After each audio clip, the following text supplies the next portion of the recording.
విదేశాల్లో చదవాలనుకుంటున్నారా? అయితే విదేశ్ కన్సల్ట్ ని సంప్రదించండి.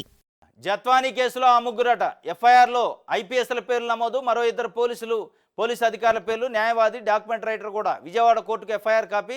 A1గా విద్యాసాగర్కు 4 వరకు రిమాండు, 5 రోజుల కస్టడీకి పోలీసులు పిటిషన్.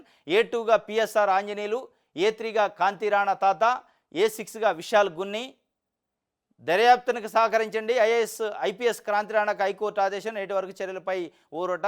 ఇప్పుడు ఆంధ్రజ్యోతికి పాపం ప్రశాంతత వచ్చింది.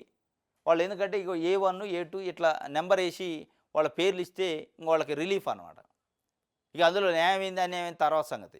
వాళ్ళు ఎవరినైతే టార్గెట్ పెట్టుకున్నారో అందులో A1గునో A2గునో ఉండాలి, అరెస్ట్ అయ్యి జైలుకు పోవాలి. అప్పుడు వాళ్ళ మనసుకి శాంతి కలిగిద్ది, అప్పటిదాకా కలగదు.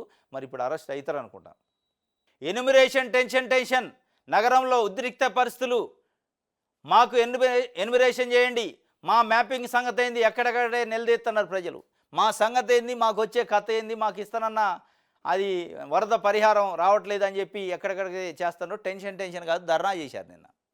కుమ్మరవారిపాలెం సెంటర్లో రోడ్ల మీదకి వచ్చి ధర్నా చేశారు. దాన్ని ధర్నాగా ఇగో ఏడు రాసిండు. కుమ్మరపాలెం సెంటర్లో జాతీయ రహదారిపై రాస్తారోకో చేపట్టిన 38వ డివిజన్ వాసులు.